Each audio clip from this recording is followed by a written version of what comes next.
사람들이 구원을 받았을지는 모르지만 열매가 없고 복음의 축복을 누리지 못하는 이유가 있습니다. 그 이유를 알게 되면 복음의 축복을 확연히 누리게 되고 신앙생활의 차원이 달라지게 됩니다. 여러분, 열매 맺지 못하고 복음 안에서 즐거워하지 못하는 이유를 제가 말씀드리겠습니다. 여러분, 저주라는 말을 들으면 기분이 어때요? 안 좋죠? 죄라는 말을 들으면 어때요? 기분이 별로 좋지 않죠? 근데 축복한다, 사랑한다, 자비를 베푼다, 용서한다, 그러면 누구나 좋아합니다. 그런데 여러분, 복음의 축복을 누리는 사람은 저주라는 말과 죄라는 말과 심판의 말이 복음의 소리로, 기쁜 소리로 들려야 합니다. 그러면 그 사람은 복음의 축복 위에 확실히 선 사람들입니다. 저와 오늘 여러분은 이제 영적인 에베레스트 산에 오르는 시간인데 한 사람도 낙오되지 않고 이 영적인 에베레스트 산 근처까지 가기를 원합니다. 워런 위어스비 목사님은 말씀하셨어요. 이 땅의 에베레스트 산, 가장 높은 에베레스트 산은 정복을 했는데 성경의 가장 높은 에베레스트 산은 아직도 정복되지 않았다 라고 말했는데 그게 바로 오늘의 본문의 말씀입니다. 이 에베레스트 산을 정복하기 위해서는 먼저 영적인 원리를 알아야 돼요. 저주라는 말과 죄라는 말과 심판이라는 말이 기독교 복음에서 전파되는데 여기서 실족하는 사람은 에베레스트 산에 결코 오를 수가 없습니다. 원래 저주라는 말은 영어로 curse라는 말인데 한마디로 잘렸다, 커트됐다는 것입니다. 하나님의 축복에서 잘렸다는 뜻입니다. 그런데요, 성경을 보면 제사가 나오잖아요. 제사. 짐승들의 피를 흘려서 피를 6월절에 피를 바르는데 그냥 이렇게 점잖게 바르는 게 아니라 뿌리는 겁니다. 위에다 뿌리고 옆에다 뿌리고 또 좌우에 뿌리는 겁니다. 이 우슬초에 발라서 뿌리는 겁니다. 착착착 치는 겁니다. 어떻게 될까요? 피가 이렇게 묻히는 게 아니라 촥촥 퍼지는 거죠. 한마디로 끔찍한 장면이 연출됩니다. 성경에 보면 피 뿌림이 있어요. 피 뿌림이 있어요. 무슨 뜻이냐면 저주를 물리치는 능력이 있다는 거예요. 그리고 예수님께서 우리 대신해서 십자가에서 피를 흘리셨다는 거예요. 자, 여기까지 들으면 오늘날 많은 적지 않은 지성인들은 말합니다. 도대체 무슨 종교가 피 뿌림을 말하느냐? 잔인하지 않느냐? 그게 무슨 하나님이냐? 어떤 하나님이 도대체 피를 좋아하시냐? 답을 드리겠습니다. 하나님, 공의의 하나님이십니다. 공의의 하나님. 공의의 하나님을 알지 못하고 이 영적인 축복의, 복음의 축복의 에베레스트산을 오를 수가 없습니다. 저와 여러분이 많은 사람들이 신앙생활하면서 축복받는다, 복받아라, 은혜 받아라 하면, 사랑한다 하면 좋아하는데 심판이 있으리라, 저주가 있으리라, 죄 때문에 심판을 면치 못한다 하면 사람들 기분이 안 좋아해요. 잘못된 거예요. 그때 바로 예수님께 달려가고 복음을 적용하는 비결을 배워야 하는데 그냥 짝짝이 복음, 은혜와 축복과 사랑만 좋아해요. 하나님의 공의와 심판과 죄를 미워하신 거룩하심은 알지 못해요. 그렇기 때문에 값싼 믿음이 되는 것이고 열매 맺지 못하는 믿음이 되는 것이고 기독교가 기독교 되지 못하는 것입니다. 하나님의 사랑과 은혜만 좋아하지 마시고 하나님의 거룩하심과 공의에 대해서 우리가 분명히 알아야 됩니다. 여러분, 천국 가려면 한 가지가 필요합니다. 천국문에 가려면, 천국문에 들어가려면 뭐가 필요하겠어요? 의가 필요합니다. righteousness. 하나님 앞에서 더러운 자는 갈 수가 없어요. 의가 필요합니다. 근데 바울이 보니까 성경대로 열심히 살고 열심히 구제하고 선교했는데 보니까 이런 인간의 노력과는 비교도 안 되는 행위의 의가 아닌 믿음의 의, 하나님이 주신 의가 있었던 말이죠. 그것을 발견한 거예요, 사도 바울이. 그래서 회심한 거예요. 사랑하는 우리 삼성교회 가족 여러분, 우리가 이제 행위의 의, 내가 열심히 하는 의, 그 수준에서 이제는 하나님의 의의 옷을 덧입는 단계로 변화될 때 영적인 에베레스트 산을 오를 수가 있습니다. 교만하지도 아니하고 겸손하되 열매가 있으며 충만하며 모든 상황 가운데 자족할 수 있는 비결이 바로 이 하나님의 의를 덧입는 겁니다. 인간의 의, 행위의 의가 아니라 믿음의 의를 덧입는 것입니다. 그 내용이 오늘 말씀에 기록이 되어 있습니다. 다시 쉽게 말하자면 저주에 대해서 알지 못하고는 구원과 축복에 대해서 제대로 알지 못한다 하는 것입니다. 오늘 이사야 52장 13절부터 53장 12절을 놀랍게도 성경 1189장이 있는데 구약에 929장, 신약에 630장이 있는데 이 모든 성경 중에서 가장 지극히 높은 에베레스트 산이라고 말합니다. 이거를 찰스 스펄전 목사님은 성경의 지성소라고 합니다. 우리 신앙생활하는 분은 지성소가 뭔지 아시죠? 가장 지극히 거룩한 은혜의 장소라고 말하는 것이죠. 성경의 지성소입니다. 또 성경 박사 워런 위슬리 목사님은 이것을 성경의 에베레스트, 영적인 에베레스트 산이다 그랬습니다.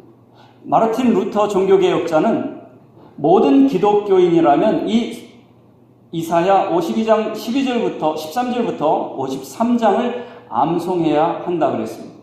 그래서 저는 올해 목표가 이것을 암송하는 겁니다. 제 마음 가운데 기회가 되면 성도님들에게 이 암송을 어느 땐가 하고 싶습니다. 우리가 당연히 늘 들어왔던 53장의 말씀이 성경이 가장 존귀하고 보배로운 말씀이라는 것을 오늘 이 시간 분명히 기억하고 돌아가셨으면 좋겠습니다. 놀랍게도 예수님이 오시기 전에 700년 전에 이사야가 활동했습니다. 그런데 예수님이 오시고 돌아가시고 부활 승천하신 후에 사람들이 예루살렘에 예배드리러 나오게 되었죠. 그 중에서 먼 외국에서 약 2000km 정도 멀리 떨어진 곳에서 한 국가 고위 관리가 예배드리러 예루살렘에 왔습니다. 지금의 아프리카 이디오피아의 그 고관이, 재정을 맡은 고관이 왔지요. 그러면서 이방인들은 이 예배당에 들어오지도 못해요. 이방인의 뜰 밖에서 예배드리고 2000km 와가지고 밖에서 예배드리고 얼마나 사모했던지 안에도 들어오지 못하고 헛걸음을 하고 돌아갑니다. 마차를 타고 돌아가는데 돌아가면서 성경을 읽었습니다. 그때 읽은 성경이 이사야 53장 7절과 8절입니다. 우리 같이 한번 그 성경을 우리도 한번 읽어보겠습니다. 7절과 8절을 읽겠습니다. 그가 곤욕을 당하여 괴로울 때에도 그의 입을 열지 아니하였으며 마치 도수장으로 끌려가는 어린 양과 털 깎는 자 앞에서 잠잠한 양같이 그의 입을 열지 아니하였도다. 그는 곤욕과 신문을 당하고 끌려갔으나 그 세대 중에 누가 생각하기를 그가 살아있는 자들의 땅에서 끊어짐은 마땅히 형벌받을 내 백성의 허물 때문이라 하였으리요. 여러분, 근데 빌립 집사님이 마치 성령의 감동을 받아서 전도하러 나가라고 가봤더니 이 외국인이, 흑인이, 정부 고위 관리직 사람이 마차를 타고 가는 중이었습니다. 보니까 성경을 읽고 있었습니다. 무엇을 읽습니까? 그랬더니 보니까 이사야서 이 말씀을 읽고 있었습니다. 그게 무슨 뜻인지 깨닫습니까? 가르쳐주지 않는데 어떻게 깨닫겠습니까? 여기서 이 입을 열지 않고 도수장으로 끌려가는 어린 양처럼, 잠잠한 양처럼 신문을 당하고 저주를 받아 이게 죽음을 당하는 이 사람이 누구입니까? 물었습니다. 누구입니까? 질문을 잘하였습니다. 여러분, 유대교를 아시죠? 유대교는 구약만 믿는 종교입니다. 그런데 유대교에서는 성경을 암송하는데 이사야 53장을 읽지 않아요. 매년마다 암송하고 하는데 이사야 53장을 읽지 않아요. 뉴욕에 있는 어떤 유대교 랍비 선생님이 이제 초대가 되어서 이 성경을 그리스도인이 읽어주었습니다. 여기서 말하는 이 고난받는 종이 누굽니까? 이렇게 물었더니 그분이 얘기합니다. 고난받는 이스라엘 백성입니다. 이스라엘 민족입니다. 이렇게 말합니다. 여러분, 예수님이 아니라 그 사람들이 예수님을 믿지 않으니까 이 말씀을 이스라엘 민족이라고 생각하고 한번 읽어보세요. 이스라엘 민족이 대신 죽을 수가 있나요? 이스라엘 민족이 죽음으로 인해서 다른 사람을 의롭게 했나요? 그렇지 않습니다. 이 말씀은 분명히 한 개인을 말하고 있는 겁니다. 민족이 아닙니다. 개인을 말하고 있는 겁니다.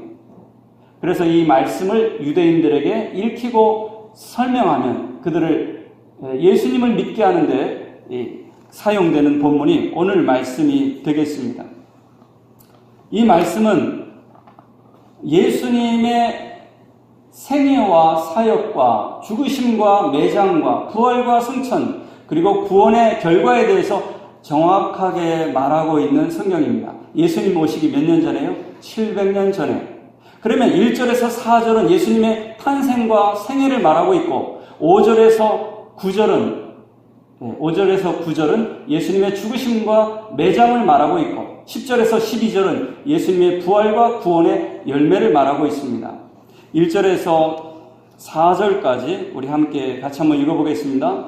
우리가 전한 것을 누가 믿었느냐? 여호와의 팔이 누구에게 나타났느냐? 그는 주 앞에서 자라나기를 연한 순 같고 마른 땅에서 나온 뿌리 같아서 고운 모양도 없고 풍채도 없은즉 우리가 보기에 흠모할 만한 아름다운 것이 없도다. 그는 멸시를 받아 사람들에게 버림을 받았으며 간구를 많이 겪었으며 질고를 아는 자라. 마치 사람들이 그에게서 얼굴을 가리우는 것 같이 멸시를 당하였고 우리도 그를 귀히 여기지 아니하였도다. 그는 실로 우리의 질고를 지고 우리의 슬픔을 당하였거늘 우리는 생각하기를 그는 징벌을 받아 하나님께 맞으며 고난을 당한다 하였노라. 지난주에 아무도 눈길을 주지 않았다라는 제목으로 말씀을 살펴보았습니다. 하나님이 불러도 아무도 대답하지 않았습니다. 그런데 하나님께서 말씀하시고 메시지를 주는데도 아무도 믿는 사람이 없었습니다. 1절에 보니까 우리가 전한 것을 누가 믿었느냐 이렇게 말하고 있는데 여기서 히브리어에 놀라운 것을 발견했습니다. 아무도 아멘하지 않았다 이렇게 기록하고 있습니다. 믿었느냐? 아멘, 아멘에 올려줘. 그 원어죠. 아무도 아멘하지 않았다. 사람들이 복받아라 그러면 아멘하는데 예수님이 여러분의 구원자입니다. 예수님이 우리의 왕이십니다 하는데 아멘을 하지 않는 거예요. 세상적인 종교에는 아멘을 하는데 하나님의 복음의 비밀을 말할 때는 아멘을 못하는 거예요. 사랑하는 삼성교회 성도님들, 예수님의 복음 안에서 아멘할 수 있기를 바랍니다. 이 단지 세상의 종교, 세상의 축복만 아멘하는 게 아니라 복음의 핵심이 전해졌을 때 아멘할 수 있어야 됩니다. 근데 아무도 아멘을 안 했다는 겁니다. 내가 너희를 위해서 이 세상에 왔노라, 너희 죄를 담당해서 십자가를 졌노라 할 때 아멘이 없는 거예요. 누가 믿었느냐? 누가 아멘했느냐? 아무도 아멘하지 않았는 거예요. 하나님의 메시지 아멘이 없는 거예요. 그럼 예수님께서 어떻게 탄생하셨는가? 2절에 보니까 주 앞에서 자라나기를 연한 순 같고 마른 땅에서 나온 뿌리 같아서. 무슨 뜻입니까? 뿌리는 뭡니까? 이파리도 없고 꽃도 없고 열매도 없고 한마디로 별 볼 일 없는 거예요. 뿌리라는 건 별 볼 일이 없는 거예요. 아니 열매가 잎이 나야죠. 푸르름이 있어야죠. 꽃이라도 피어야죠. 열매가 있어야죠. 아무것도 없는 거예요. 여러분 낙심하지 마시기 바랍니다. 여러분이 아직 뿌리인지 몰라요. 우리 교회가 아직 뿌리인지 몰라요. 아직 열매와 꽃과 잎이 아직 안 났어요. 미리 판단하지 마세요. 예수님도 뿌리 같아서 아무도 좋아하거나 볼품도 없고 고음도 없고 매력도 없고 흠모할 만한 아름다운 것이 하나도 없었습니다. 그런데 어디서 나온 뿌리 같았어요? 마른 땅에서. 무슨 뜻입니까?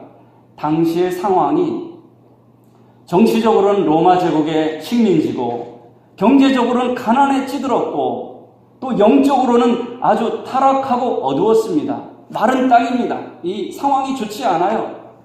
여러분 경제가 어렵다고 합니다. 또 여러 가지 상황이 어렵다고 합니다. 예수님보다 더 어렵습니까? 집 구입하기 힘듭니다. 취직하기 힘듭니다. 근데 예수님 어떠십니까? 나는 공중에 나는 새도 집이 처소가 있고 여우도 잘 굴이 있는데 나는 머리 둘 곳도 없다 그랬어요. 여러분, 너무 우리가 죽는 신용하지 맙시다. 예수님을 생각해 보세요. 예수님은 머리 둘 곳도 없어요. 그런 마른 땅에 오셨어요.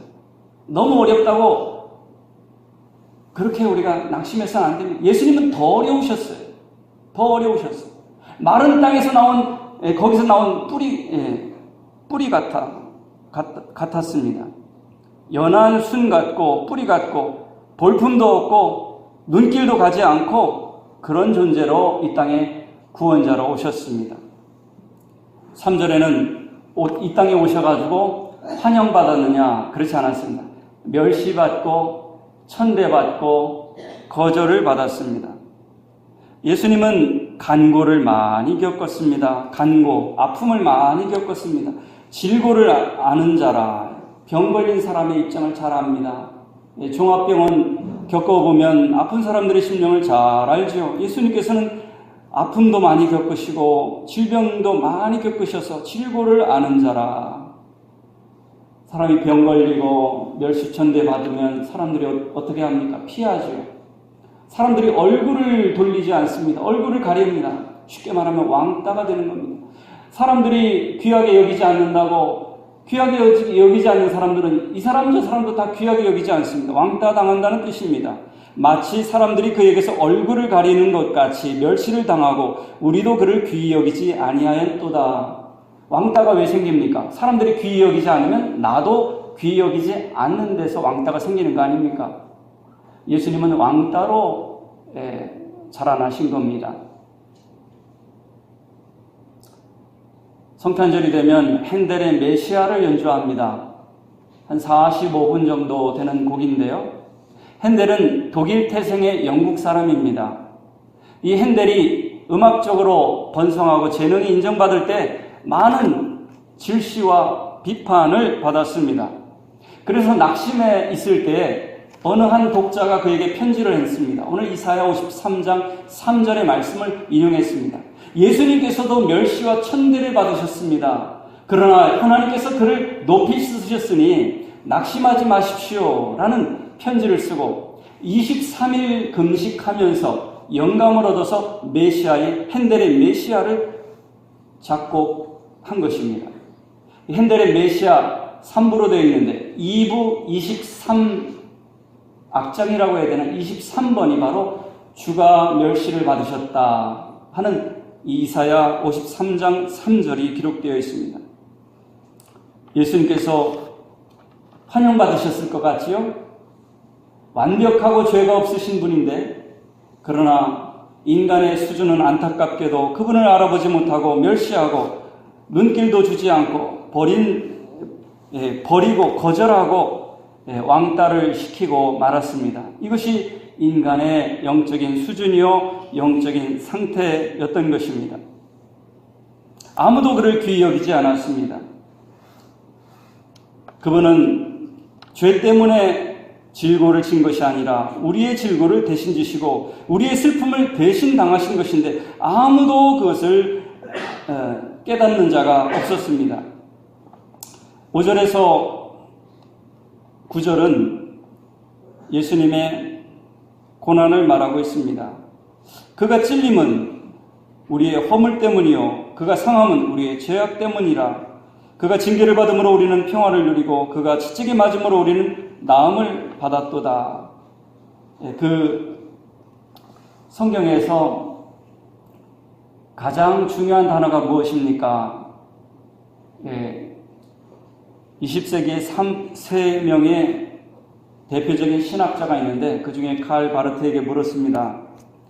그랬더니 그분이 말합니다. 성경에서 가장 중요한 단어, 우리를 위하여 또는 우리 대신에 라는 단어라고 말을 했습니다. 우리 대신에 고난을 당하신 겁니다.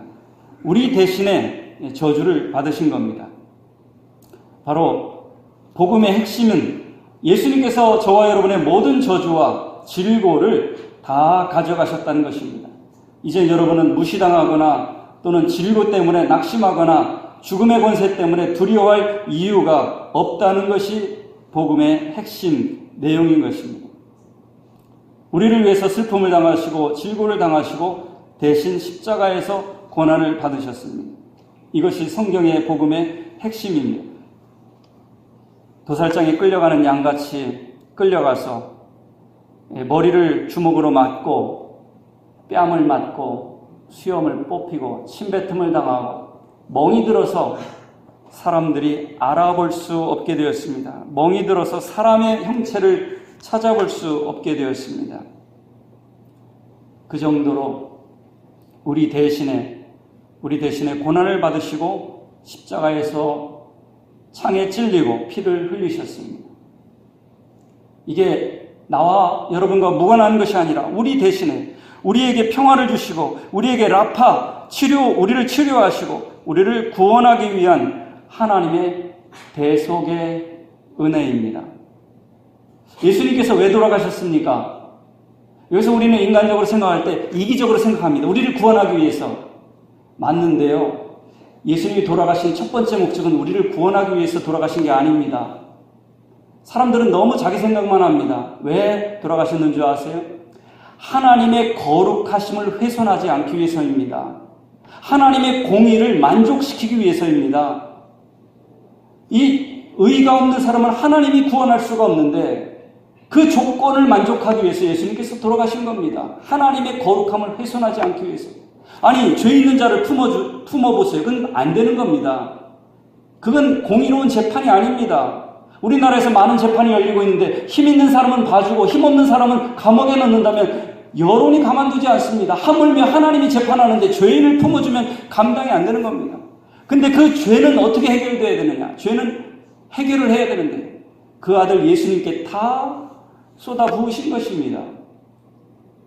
그래서 이 예수님의 죽으심은 두 가지 의미가 있습니다. 인간적으로는 우리의 죄를 대속하신 겁니다. 수평적으로는 expiation, 우리의 죄를 가져가신 겁니다. 근데 하나님과의 관계에서는 propitiation, 하나님과 화목을 이루기 위한 것입니다. 하나님과 화목을 위해 같은 대속이지만 영어의 뜻이 달라. expiation, propitiation. 먼저 하나님의 거룩함을 훼손하지 않기 위해서 예수님께서는 피를 흘리신 것입니다.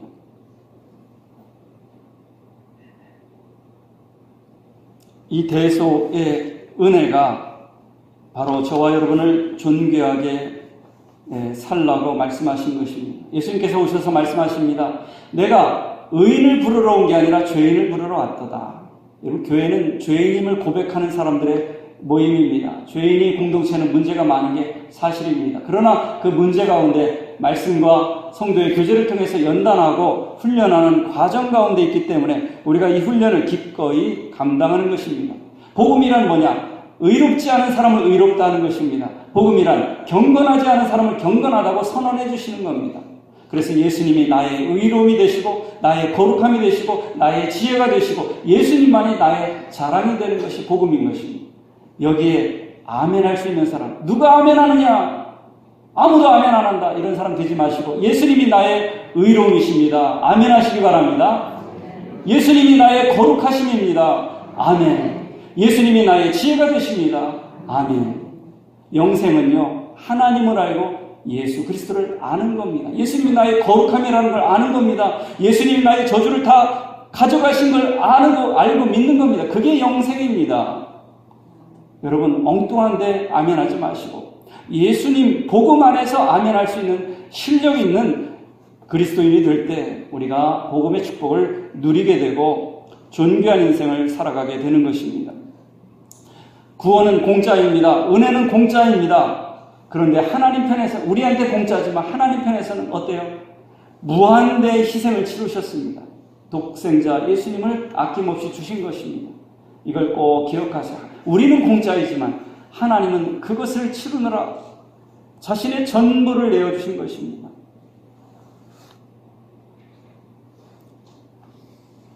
그리스도 안에서 저와 여러분은 존귀한 자가 되었습니다. 더 이상 수치를 당하지 마시기 바랍니다. 더 이상 비참하게 살지 마시기 바랍니다.